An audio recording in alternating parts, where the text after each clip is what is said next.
and welcome to City Insights. I'm Beth Batson. We've been sitting down with each of our 9 City Council members to talk about what's happening in the Electric City. Our guest today, Councilman Tommy Dunaway. Councilman, welcome. Thank you very much for having me. It's a pleasure. You represent Seat 8 on the Anderson City Council? Seat 8 is an at-large seat. There are 2 seats that actually serve the entire city, as the mayor does. So I am responsible for answering complaints and compliments from the entire city. So that's been a very, very interesting perspective for me. I bet it has been. And you have served on the Anderson City Council since 1980. What an achievement. Sometimes I wonder maybe if I weren't a little bit crazy.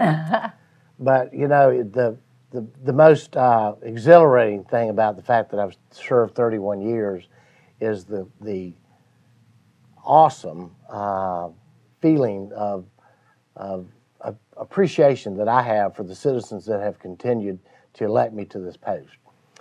They've allowed me to utilize my experience to grow on that and to help the city grow. And I've watched the city go from a negative fund balance to a fund balance that is unbelievable this year.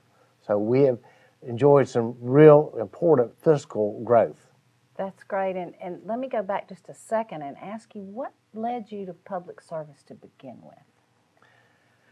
I served as the chairman of the South Carolina College Republicans, and at the request of Roger Milliken, my senior year at Wofford. And during that time, I had the opportunity to visit the legislature and also work on Strom Thurmond's 1972 youth campaign with Lee Atwater.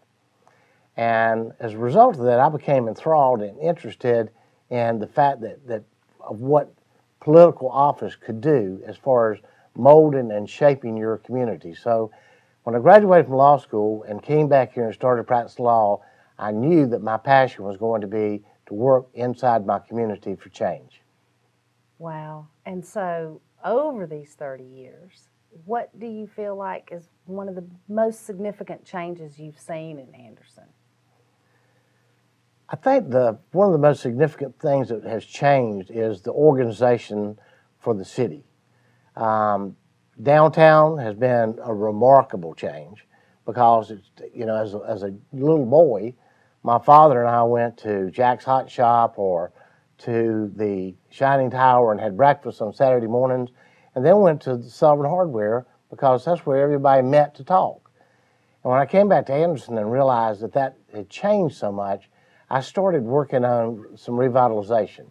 And it wasn't until maybe 1990 that Richard Shirley and I convinced the rest of the council that we really needed to get serious about revitalizing downtown.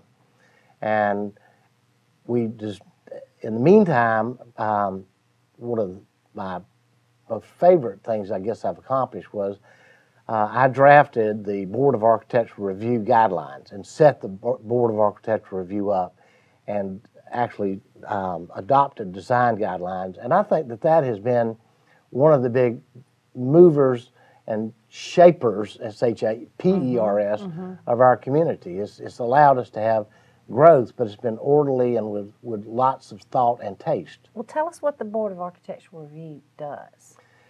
It is a board that's composed of appointed citizens, and they are in charge of approving plans for exterior remodeling, colors, if you're going to add on to your premises. Right now, for instance, Anderson University is undergoing a great deal of change on the boulevard.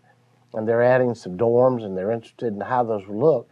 And the Board of Architectural Review is basically in charge of determining the impact, whether first, number one, can those buildings be built? Number two, if they are built, what are they going to look like? And number three, how are they going to look like the rest of the neighborhood? So that board is very, very important. And after I drafted that, I realized that we didn't really have enough control over our historic districts. And I drew the ordinances that allowed us to not only establish the Boulevard Historic District, but also the West Side Historic District. And subsequently, of course, we have the Historic District, which is around the Lindley Park area. So I guess the growth, the controlled growth of Anderson has been important.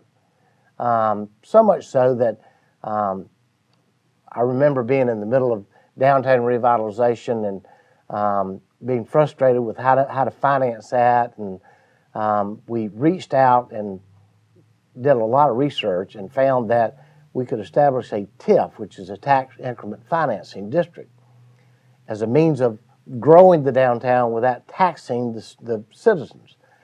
So what that allowed us to do, suppose you had a building that was taxed at $100, and you went in and doubled the value of the property, and all of a sudden your taxes went from $100 to $200. Well, the second $100 goes back into tax increment financing, or TIF, and that $100 goes into allowing a reinvestment for downtown. So it's kind of like paying for yourself. So we developed an alternative and thoughtful means of financing downtown and allowed it to grow. That was slow and frustrating for us on council because we wanted to overnight. And I got a lot of people that would walk up to me and go, "You're not doing anything. Why aren't you doing anything?" Well, our last child left for college. I walked in one day and I said, "Deb, I am so tired of people asking me what we're going to do. What do you think about moving downtown?" And she said, "Well, nobody else lives downtown." I said, "I know. We will be the first." And so we bought a building, renovated it, and moved downtown with our 2 labs, and probably the best living experience that we have ever had. I remember walking our dogs at 2 o'clock in the morning, thinking it was going to be unsafe. And then after about the second night, I realized that downtown was about the safest place that you could be. It was pleasant.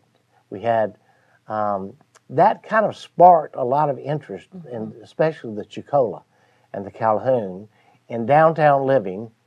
And it was really fun to be able to say, okay, now I've done something about it. Yes, and you serve on the downtown committee, so that must give you a lot of personal satisfaction when you can look at how far we've come with the downtown master plan and et cetera. When we started the downtown revitalization, I had no idea that I would ever even think about living downtown, much less have the downtown grow to the point that it was an honor to live there. Wow. Another thing I know that is very important to you is the Neighborhoods and Housing Initiative. Could you talk to us about that a little bit and why it means so much, not just to our community, but to you personally, Tommy? You know, one of the nice things we've done for the entire city council and for the community is we have inevitably developed master plans, whether it be for recreation, whether it be for downtown, whether it be for housing. And when we develop those master plans, we're able to focus on that particular area, focus our resources on our finances and our staff and our workforce in those. And so about 4 years ago, we had, and as an aside, you know, we have a fall and spring retreat. And at those retreats, we plan what we're going to do for the next year and actually rank the projects. And we, at that particular time, were talking about downtown revitalization. Well, downtown revitalization was doing pretty doggone good by itself. And it was time for us to move, as hard as this was for me, move our focus to someone else or someplace else. And I remember that we had talked about it, and the city council was just getting ready to adopt downtown again as the #1 priority. And I walked to the middle of the room and I said, "Stop. I want you to think about what we haven't addressed in this community, and that is low income and moderate income housing. We need to develop that as a #1 priority, not downtown. Downtown is doing well, and we can continue to monitor it with our master plan. But we need to emphasize housing." And we had housing terms that our staff had never heard of. Well, fortunately, the city council agreed with me at that meeting.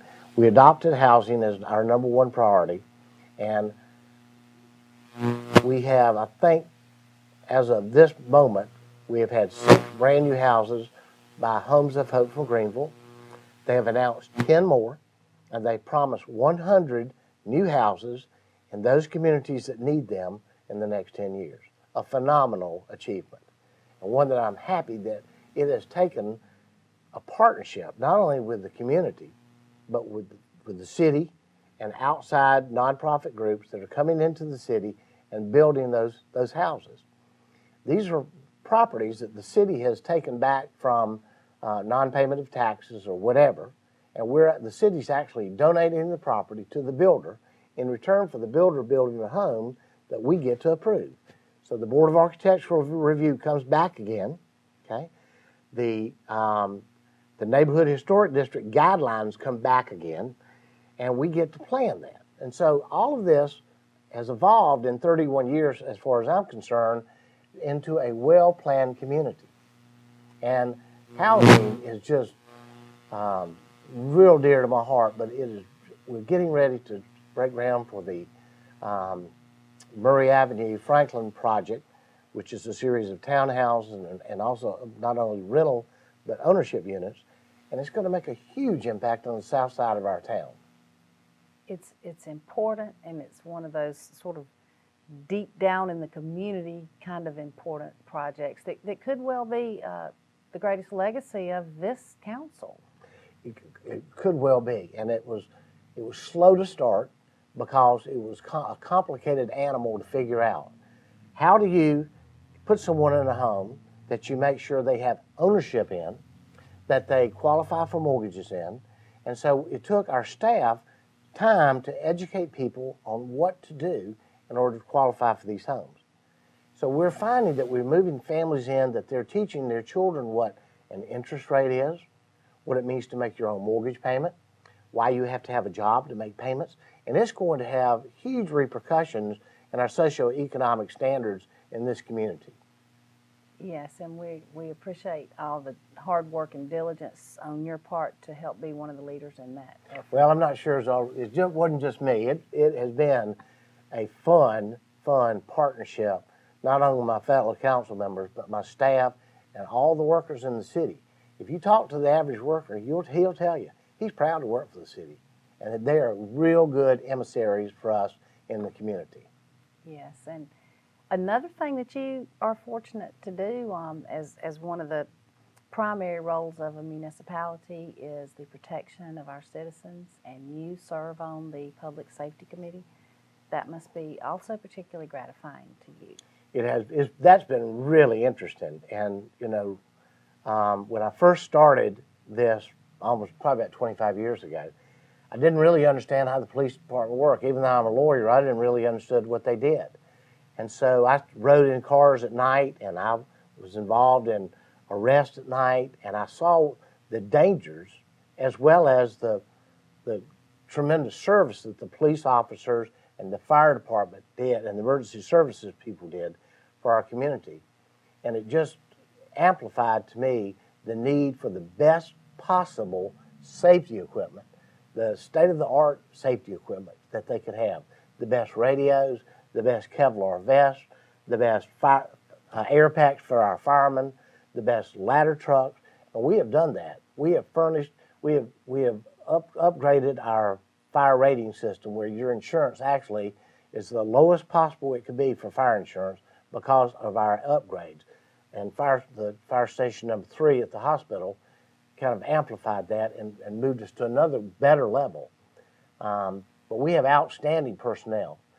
We have moved to the average person that you will talk to on the fire department or the police department is a college graduate. They are very well-spoken people. They're very well-educated, and they really exemplify what the city has done for itself and for its personnel. Yes, and again, it's been a lot to be proud of in that arena in the last few years.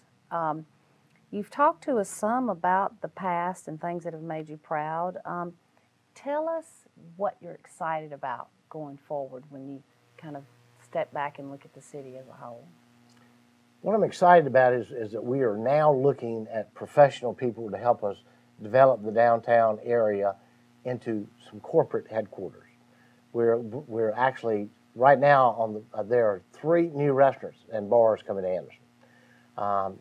in addition to the ones that are here now that have done a tremendous job, both for their service and for their own profits. But we're looking at reestablishing corporate areas that we have more personnel. We've talked to computer companies that are interested in bringing service departments downtown. We have recently begun again to explore a more kindred spirit with our county officials. And we have 3 different projects that I anticipate we're going to pass between now and the end of January, which show a true partnership. One of the things that's important is the county has pledged to bring its personnel from the old Kroger building back downtown. Now that doesn't sound like much, but all of a sudden we're going to infuse 160 more people into the downtown, which means that they're going to shop, so retailers profit from that. They're going to eat lunch there. They're going to park there. It's going to just be another boost for the downtown. And there's hardly any industry, there's no education department that doesn't say, when I bring a customer in, or I bring a student in, or I bring a faculty member in, the first thing they want to see is, show me your downtown. And now we have a downtown that they can come into and say, look at this gorgeous downtown. The city did that. But also look at this gorgeous library that the county did, and they kept it downtown. And so I feel like that partnering with the county in the future is going to be not only the best for all of our citizens in this community, but it makes the best economic sense, and everybody benefits from it. Good. Anything else you'd like to share with us today? I would like to share with you what an honor it's been to serve for 31 years as a city council member. I started off as in 2-year terms, and those were partisan terms. So you would run against a Democrat first time and a Republican the second. So you were running all the time. Now it turned out to be a 4-year term, but each time the citizens have voted me overwhelmingly to come back and serve in the city, and it's really been an honor for me to serve in that capacity, and developed a lot of good friends as a result. Well, we thank you, Councilman Dunaway, for your very distinguished tenure and devoting basically most of your adult life to service to our city. Thank you. And thank you for joining us on City Insights. If you have questions or comments, please feel free to email us at currentbuzz@cityofandersonsc.com. And have a great day in the Electric City.